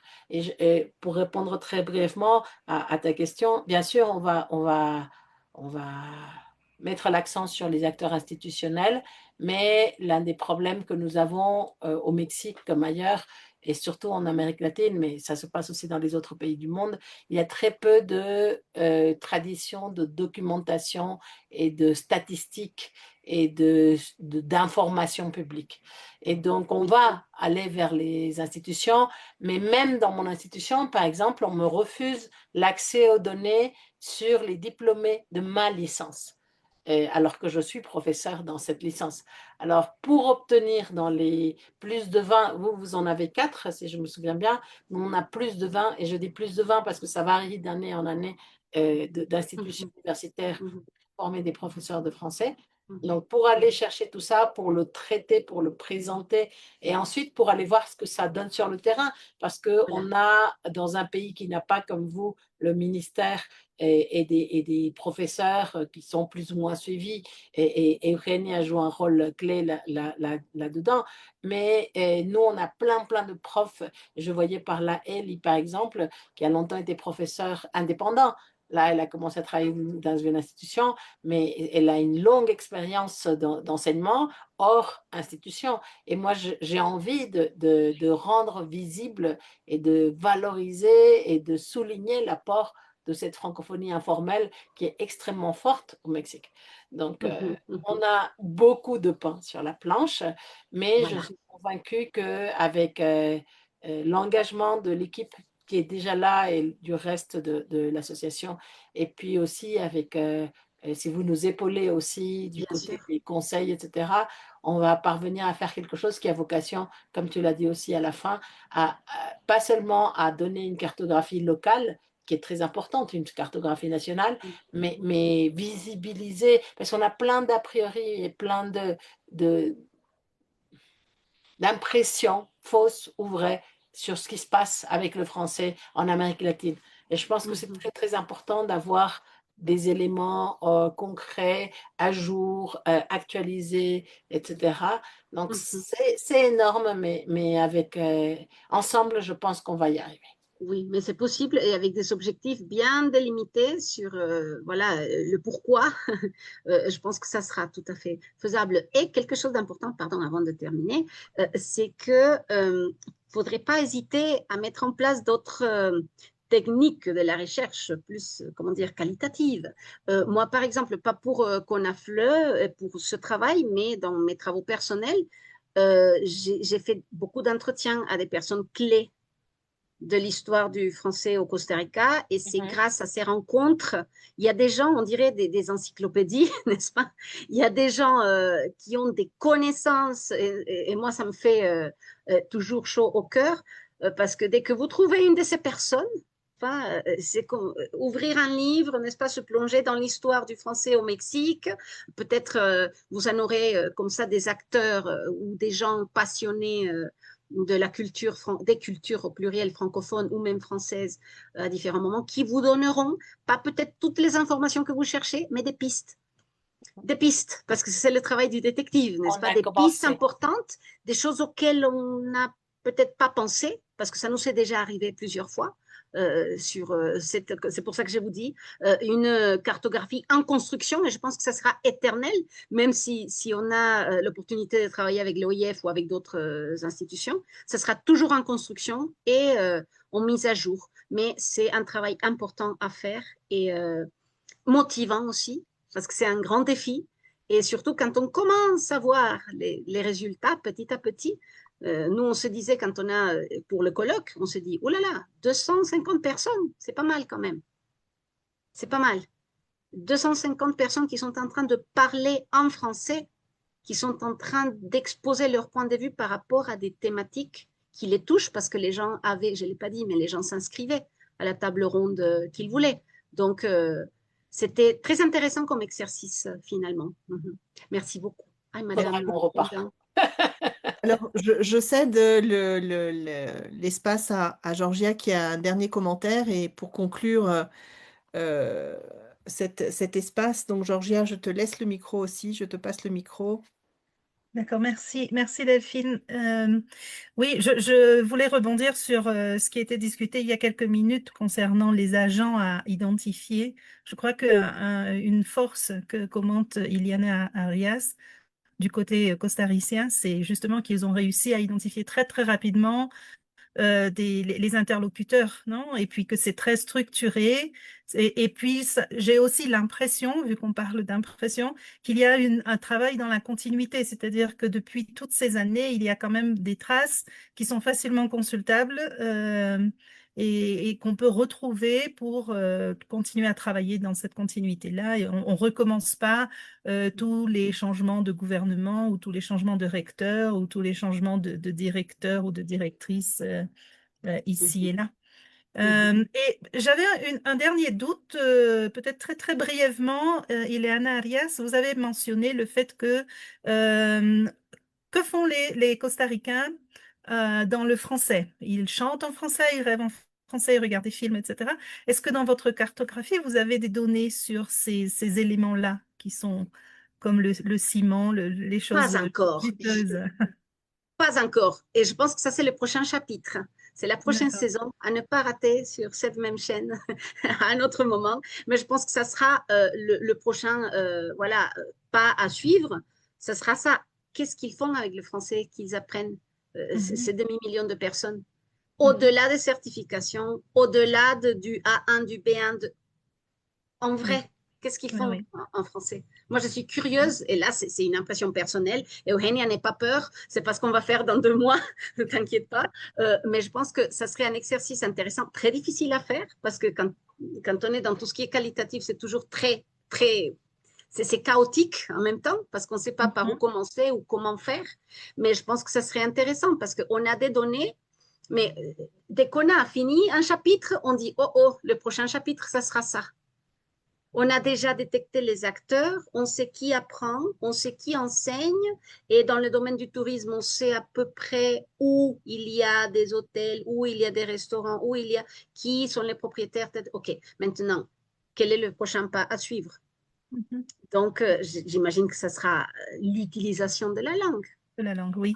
Ce qui devrait Pour être aussi très, très intéressant. Histoire à très suivre. intéressant et j'insiste, on peut tenir compte de nouvelles, de nouveaux concepts, n'est-ce pas, présents dans l'apparition là de édition 2006 La langue française dans le monde de l'OIF, où l'on fait des classements, n'est-ce pas, de différents types d'apprenants qui sont tous francophones à la fin, parce que voilà, que je le parle, que je ne l'écrive pas, ça ne veut pas dire que je suis moins francophone qu'une autre personne. Que je sois Mhm. intéressée par une culture en particulier ne veut pas dire que je sois moins francophone non plus. Donc, ça sera un travail intéressant à faire, très complexe aussi, il me semble. Mais bon, on verra bien ce qui va se passer pour l'instant. On essaye d'analyser de nouveau les recommandations et de commencer à travailler pour mettre en place des améliorations, n'est-ce pas, concrètes. Et donc, j'imagine que d'ici quelques années, on va se consacrer sur l'utilisation du français. Mhm. Avant de procéder à un compte-rendu très, très résumé du colloque, parce que sinon, on n'aura pas le temps de tout faire et il y a encore des petites activités qui nous tiennent à cœur d'ici la fermeture de ce colloque aujourd'hui. Des remerciements. Euh, des remerciements aux différents comités au sein de l'AMDIF, avant tout le comité technique, tout le comité qui s'est occupé de la mise en page, de diffuser les informations, de faire les affiches, de réviser les affiches, de réviser la rédaction et j'en oublie encore certainement. Donc au sein de l'AMDIF, tous les comités, tous les représentants qui nous ont aidés à diffuser et à rendre possible cet événement. Aux membres du comité recherche, à mes collègues très précisément pour leur disponibilité et leur efficacité tout au long des mois de préparation de ce colloque, parce que ça c'est parti très vite, mais comme commenté Ileana Arias il y a quelques instants, ça veut dire aussi beaucoup d'heures de travail en deçà des réunions quand on est très fatigué, etc. Et puis c'est juste l'envie de vouloir le faire et de vouloir le faire bien. Donc, tout au long de ces 3 mois, je remercie vraiment chaudement tous mes collègues ici présents au sein du comité, Delphine, Édouard, Fabiola, Angel, Lucie, qui m'ont aidé à mettre en place ce colloque. Aux participants, bien évidemment, parce que sans participants, on n'aurait pas eu de colloque. On a eu 23 présentations de toute la République. Alors, c'est un colloque peut-être qui commence petit, mais qui a une très, très grande ambition. On a vraiment envie que dans le futur, le colloque prenne de la place et puis l'année prochaine, le congrès. Donc 23 présentations de toute la République, 5 conférences magistrales pour lesquelles on remercie spécialement toutes nos invitées spéciales qui ont répondu oui, sans hésiter. Ileana Arias, Marisa Cavalli qu'on a entendu ce matin, Nathalie Getliff qu'on a entendu hier, Denise Lucier et last but not least, Aïdé Silva qui, si elle n'avait pas eu cette idée folle de vouloir réunir tous les professeurs et les chercheurs de français de la République sur une nouvelle plateforme, dans une nouvelle association, on n'en serait pas là aujourd'hui. Donc, Aïdé Silva, merci beaucoup d'avoir laissé aller ton imagination et d'avoir réussi à nous convaincre également. Je ne veux pas oublier les éditeurs et les responsables de revues qui ont également participé à ces journées de communication, en particulier les responsables de Synergie Mexique, de Lenguas en Contexto, de Verbum et Lingua et de Lengua y Cultura, qui nous ont offert un panorama où on va pouvoir ensuite diffuser nos différentes publications. Alors, je commence formellement le compte-rendu du premier colloque de recherche. La première conférence, je vais demander à mes collègues de consulter également le document qu'on a préparé pour m'aider dans quelques instants à la suite des différentes lectures. Donc, la première conférence qu'on a eue, la conférence magistrale, était à charge d'Aïdé Silva Ochoa, faire de la recherche en et sur le français au Mexique, passé, présent, à venir. La conférence inaugurale a proposé un état des lieux historique et critique de la recherche en français et sur le français au Mexique, depuis les premières productions académiques qui ont été retracées depuis les années 70 jusqu'aux années 2020. Elle a rappelé l'indissociabilité entre l'enseignement et la recherche et souligner l'importance de structurer et de valoriser ce champ au sein d'une association, l'AMDIF, capable de fédérer chercheurs et enseignants, non seulement à l'échelle nationale, mais aussi à l'échelle latino-américaine. Et j'espère que ces 3 jours de colloque nous ont donné un juste aperçu de ce que l'AMDIF pourrait faire encore dans le public, dans le futur, pardon. Malgré une tradition de recherche riche, portée par de nombreuses universités, de nombreuses institutions francophones, des travaux de master, des travaux de doctorat, ainsi que des espaces associatifs et des espaces événementiels majeurs, le domaine de l'enseignement et de la recherche en français en particulier souffre encore d'un manque de visibilité, de reconnaissance institutionnelle et de traçabilité des productions scientifiques. Le diagnostic du présent, qui se réalise aussi grâce au travail du professeur José Luis Romero de l'Université de Baja California, pardon, de l'Université de Sonora, met en lumière un paradoxe qui est très marqué. D'un côté, il y a des avancées notables grâce aux outils numériques, aux répertoires institutionnels et à l'émergence de plateformes fédératrices. De l'autre, une précarité persistante qui fragilise les chercheurs, en particulier les plus jeunes. Non? Il faut aussi faire état de l'instabilité professionnelle, le déficit de reconnaissance et le besoin criant de réseaux de soutien et d'accompagnement qui limitent le rayonnement et la consolidation du champ. Ces tensions révèlent la nécessité de dépasser les initiatives individuelles pour construire des dynamiques collectives, durables et coordonnées. Dans cette perspective, 4 propositions structurantes sont avancées pour l'avenir de la recherche sur le français au Mexique. Dans un premier temps, un projet qui nous tient particulièrement à cœur, c'est d'établir une cartographie diachronique et synchronique de la langue française et de son enseignement-apprentissage. Dans un deuxième temps, constituer un recensement bibliographique exhaustif des recherches existantes. Dans un troisième temps, élaborer des stratégies de visibilité et de valorisation à l'échelle nationale et internationale. Et dans un quatrième temps, mettre en place un soutien structurel fondé sur le réseautage et l'accompagnement des chercheurs, un élément central si on veut garantir le renouveau qu'on a pu observer tout au long de ces 3 jours. L'enjeu central réside ainsi dans l'action collective institutionnalisée, une condition essentielle pour transformer un domaine riche mais fragmenté en un écosystème de recherche solide, reconnu et pérenne. Ça, c'était donc pour la première conférence magistrale qu'on a eue le mercredi 8 avril. Puis suivait un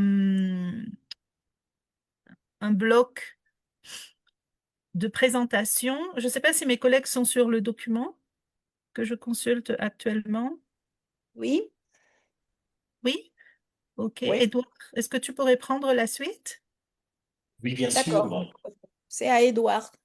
Oui, sans aucun problème. On a suivi notre premier bloc de présentation visant à donner un aperçu évidemment global des recherches actuelles en didactique.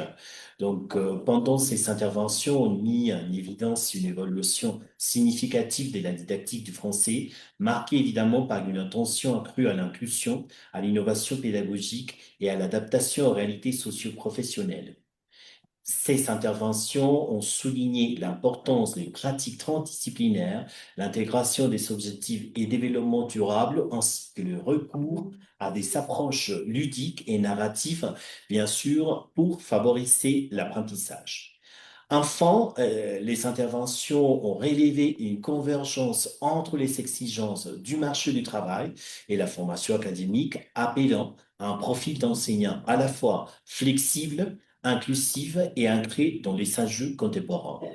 Grosso modo, ça c'est qu'on a pu écouter et partager dans ce premier bloc des présentations. Adeline, tu peux continuer, s'il te plaît? D'accord. Alors, on a eu une deuxième conférence magistrale présentée par Denise Lucier le mercredi 9 avril. Le titre de cette conférence, Interculturalité, intégrer culture, interculture et transculture au développement de la compétence de communication en enseignement des langues. L'importance d'intégrer la culture, l'interculturel et le transculturel dans l'enseignement des langues afin de développer une compétence de communication globale a été mise en évidence. La conférencière a souligné que communiquer ne se limite pas à maîtriser un code linguistique, mais implique aussi la relation entre langue, pensée, identité et culture. La compétence interculturelle repose sur 3 dimensions complémentaires: les savoirs, les savoir-faire et les savoir-être, permettant d'interagir efficacement avec des personnes de différentes cultures. Bien que les enseignants reconnaissent l'importance de cette approche, ils éprouvent souvent des difficultés à la mettre en œuvre de manière cohérente dans leurs pratiques pédagogiques. Dans un contexte de mondialisation et de diversité culturelle, la conférencière a souligné la nécessité de repenser les programmes éducatifs et d'adopter une pédagogie intégrative liant langue et culture. Il s'agit de développer chez les apprenants l'ouverture, l'empathie et la capacité à interpréter et négocier les différences culturelles, tout en dépassant les stéréotypes et l'ethnocentrisme. Ainsi, l'objectif est de favoriser la construction identitaire des apprenants et de promouvoir une meilleure compréhension de l'autre, afin de rendre la communication plus efficace, consciente et enrichissante. L'importance de concevoir des activités pédagogiques concrètes et significatives, favorisant l'interaction et la réflexion critique, a été soulignée. Ces activités doivent intégrer simultanément les dimensions linguistiques et culturelles à travers des tâches authentiques permettant aux apprenants de mobiliser leurs expériences personnelles et d'interagir dans des situations réelles ou simulées. Ces tâches doivent enfin favoriser le développement progressif des savoir-être, notamment l'empathie, la tolérance et la capacité à gérer les malentendus interculturels. Bien, merci, Adelina. Fabiola, tu peux continuer, s'il te plaît? Bien sûr. Bon, je vais continuer avec le deuxième bloc dédié au socioculturel. Les communications ont convergé vers une réflexion critique sur l'enseignement du français et de la culture dans des contextes pluriels et marqués par des enjeux identitaires. Les travaux ont successivement mis en évidence les rôles de représentation et des attitudes linguistiques à l'égard de variétés du français, soulignant à la fois des évolutions positives et la persistance des hiérarchies normatives. Le potentiel des approches interculturelles critiques, fondées sur des projets artistiques collaboratifs, pour développer une responsabilité interculturelle chez les étudiants a également été abordé. La nécessité de repenser la didactique de la culture et de renforcer la formation initiale des enseignants en cohérence avec les objectifs de l'agenda 2030 et dans le but de construire une pratique interculturelle significative a été aussi mise à l'honneur. Enfin, un éclairage sociolinguistique complémentaire qui intègre les dimensions émotionnelles et identitaires des politiques linguistiques familiales a été exposé. Dans l'ensemble, ces contributions plaident pour une conception plus inclusive, contextualisée et réflexive de l'enseignement du français et de l'interculturel. Bon, ça, c'est tout qui concerne le deuxième bloc. Merci, merci Fabiola. C'est à ton tour, Delphine. Oui, et jeudi, nous avons donc commencé la matinée avec une conférence plénière de Nathalie Getliff. Elle nous a donné dans un premier temps, elle nous a présenté un panorama clair et précis des outils de l'IA, de l'intelligence artificielle. Ensuite, elle a partagé une analyse des usages de l'intelligence artificielle générative en éducation en se concentrant sur les pratiques francophones.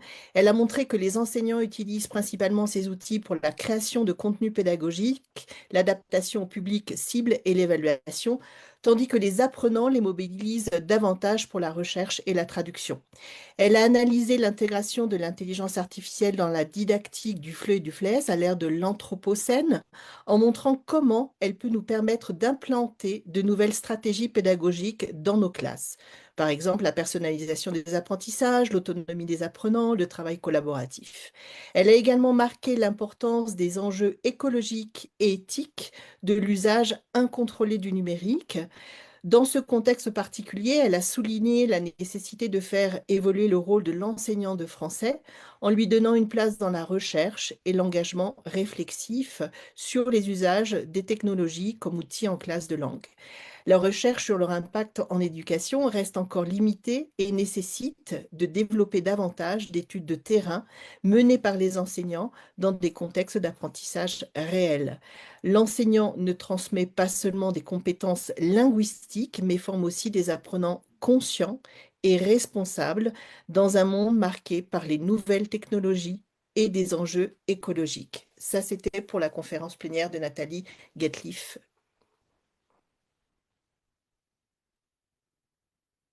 D'accord, Voilà. merci beaucoup. Fabiola, je crois qu'on retourne à toi, oui?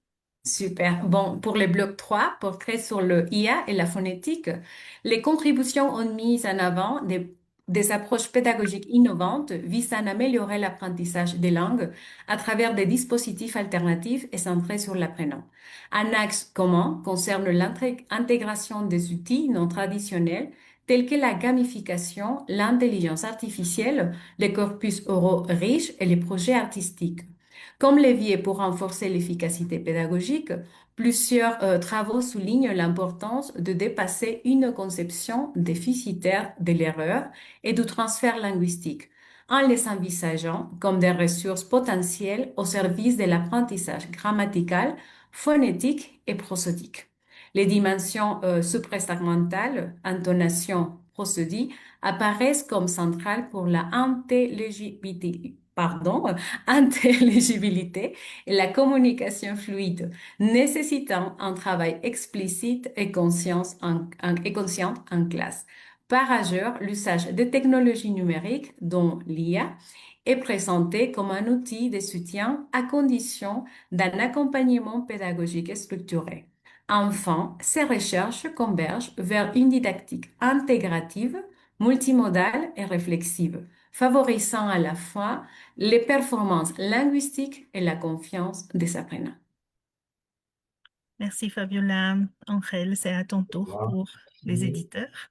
Merci beaucoup. Alors, on a eu également la table ronde des éditeurs, bien français au Mexique.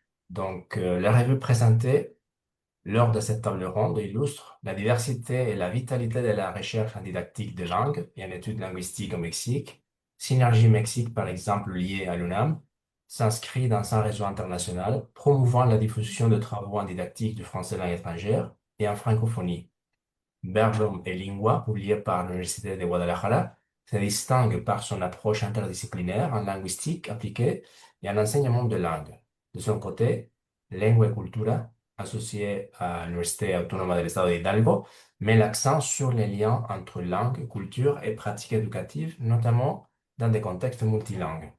Enfin, Lenguas en contexto de la voix explore les dynamiques linguistiques dans divers environnements socio-éducatifs en valorisant des perspectives critiques et contextualisées. Alors, ensemble, ces revues constituent des espaces essentiels de diffusion scientifique et de réflexion sur l'enseignement, la recherche et les politiques linguistiques. Merci.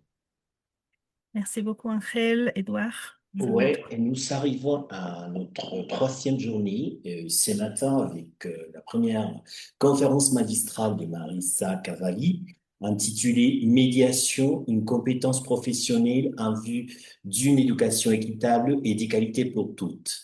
La conférencière a mis en évidence le rôle central de la médiation dans le système éducatif à travers la présentation des notions et des principes fondamentaux qui apparaissent dans le volume intitulé Éducation, mobilité, altérité, les fonctions de médiation de l'école, Daniel Coste et Mariela Cavalli, 2015, publié par le Conseil de l'Europe.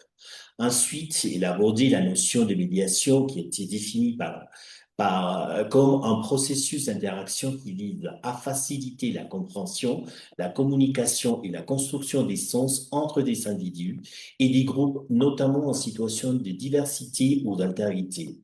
L'école apparaît ainsi comme un espace de médiation entre différents acteurs, élèves, enseignants, familles, communautés, favorisant la socialisation, la mobilité scolaire et sociale, ainsi que la construction de soi.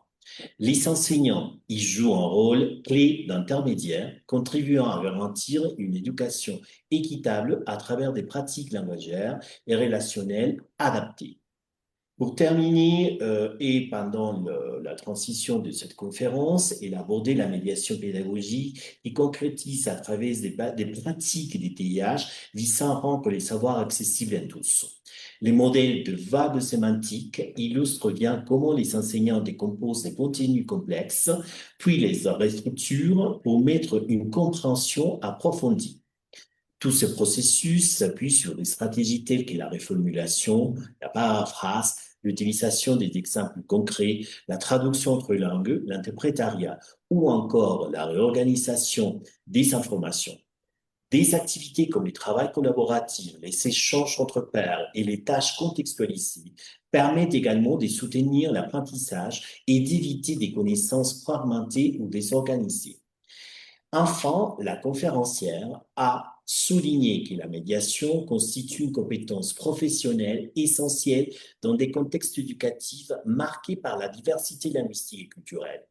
Cette notion s'inscrit donc dans une perspective d'éducation inclusive qui prend en compte l'altérité, les parcours de mobilité et les réalités des différents groupes sociaux.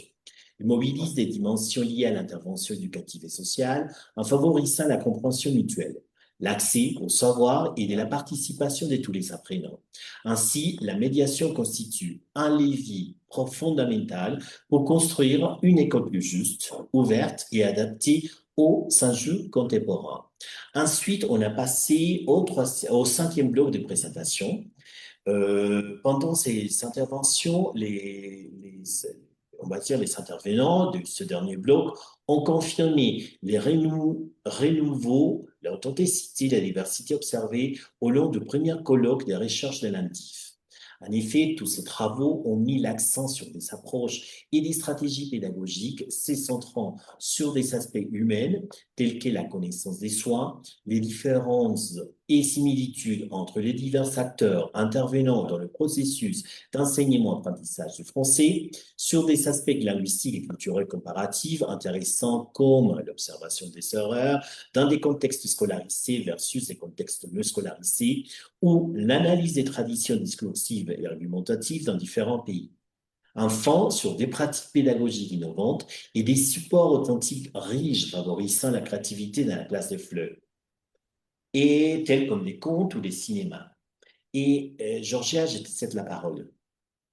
Merci. Et finalement, si vous n'avez pas eu l'opportunité d'assister à la conférence d'Ileana Arias Corrales qui a commencé à 16 heures, nous avons eu donc il y a quelques minutes l'opportunité de l'entendre nous présenter la francophonie au Costa Rica, acteurs, secteurs et dynamique d'une cartographie en construction, où elle a présenté le contexte dans lequel se situe l'élaboration de cette cartographie.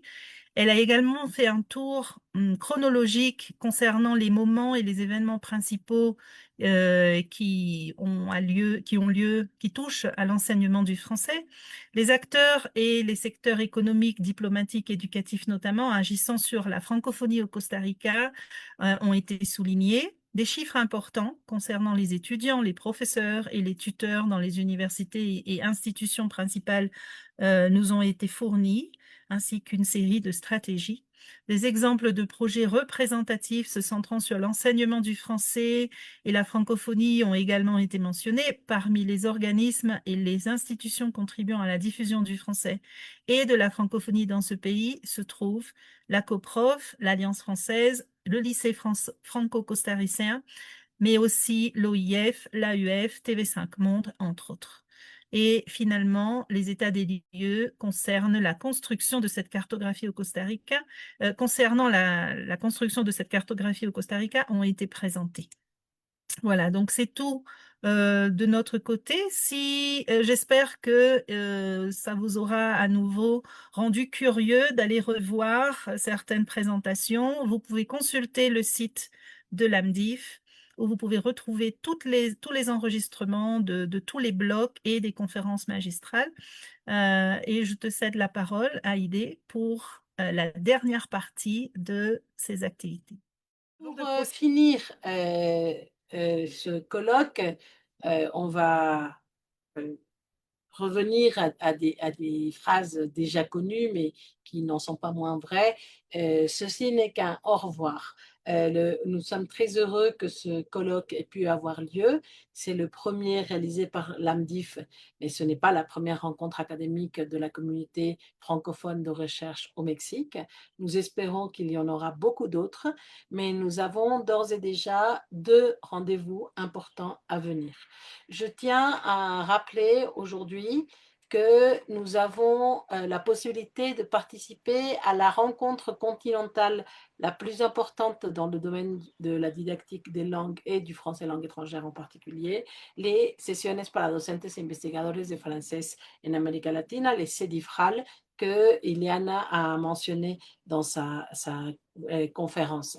La prochaine édition des CEDIFRAL va avoir lieu du 5 au 9 octobre, la première semaine d'octobre 2026 à Lima, au Pérou. Et l'AMDIF a décidé, lors de son assemblée générale de janvier, d'accorder 3 soutiens pour le transport à des personnes ayant soumis une communication pour participer au CEDIFRAL, si cette communication a été acceptée. Donc, vous avez encore le temps de soumettre une communication. Le délai pour soumettre une communication a été reporté et donc il est possible de présenter sa proposition jusqu'au 15 avril. Il vous reste 5 jours. Ce que vous avez présenté ici montre déjà une grande qualité, donc vous pourriez éventuellement reprendre, si ce n'est pas encore fait, et soumettre. Et donc, nous allons financer en principe 3 billets d'avion. Avec les incertitudes actuelles sur les prix du carburant, etc., on va voir si les finances permettent toujours de financer 3 billets ou au moins 2, je l'espère. Donc, rendez-vous pour les CEDIFRAL. Bien sûr, vous pouvez également y assister par vos propres moyens ou avec le soutien de votre institution. C'est le grand rendez-vous, d'autant plus que c'est devenu un rendez-vous panaméricain. Il n'y a pas que la commission, la COPAL, Commission pour l'Amérique latine et les Caraïbes de la Fédération internationale de professeurs de français qui participe. Il y a aussi la CAN, la Commission pour l'Amérique du Nord. Donc aujourd'hui, les CEDIFRAL, c'est vraiment une rencontre continentale et ça vaut la peine vraiment de vivre cette expérience. Donc rendez-vous en octobre pour les CEDIFRAL. Et rendez-vous aussi, encore à préciser, ça c'est du pain sur la planche pour le comité de recherche. Nous allons commencer à organiser pour 2027 notre premier congrès national qui aura lieu en présentiel dans une ville encore à déterminer, mais c'est une décision que nous devrons prendre assez vite parce qu'un congrès national, ça prend beaucoup de temps et quand c'est présentiel, il y a beaucoup d'aspects logistiques à prendre en compte. Donc, nous allons entamer ce travail très rapidement et donc vous connaîtrez bientôt davantage de détails. En principe, ce congrès aura lieu fin 2027 et donc vous êtes d'ores et déjà invités à présenter vos recherches présentes et futures. Je vais donc finir en partageant une dernière fois mon écran et en vous disant merci. Vous vous souvenez que j'avais cité au départ de ce colloque Antonine Maillet qui comparait la francophonie à un arbre. Le symbole de l'association de l'AMDIF est un papillon. Je pense que ça va très bien ensemble. Tous ensemble, nous pouvons continuer à faire vivre cet écosystème riche, stimulant, dynamique, vibrant, qui est celui de la francophonie au Mexique. Ce n'est que la première occasion de ce type de rencontre extrêmement riche et stimulante. Je remercie toutes les personnes présentes. Je remercie en particulier et les conférencières et le comité d'organisation parce qu'il y a beaucoup de travail qui n'est pas visible, mais vous n'imaginez pas le temps qu'on a passé même entre avant-hier et aujourd'hui, dès le matin, à se mettre d'accord, à rédiger des résumés, à vérifier que tout était en place, etc. Mais franchement, vous avez fait un travail super pro et je tiens, au nom de tous les membres de l'association, à le reconnaître et à vous en remercier encore très sincèrement et très vivement. Donc, à très bientôt. Merci à tous et au plaisir d'un prochain rendez-vous.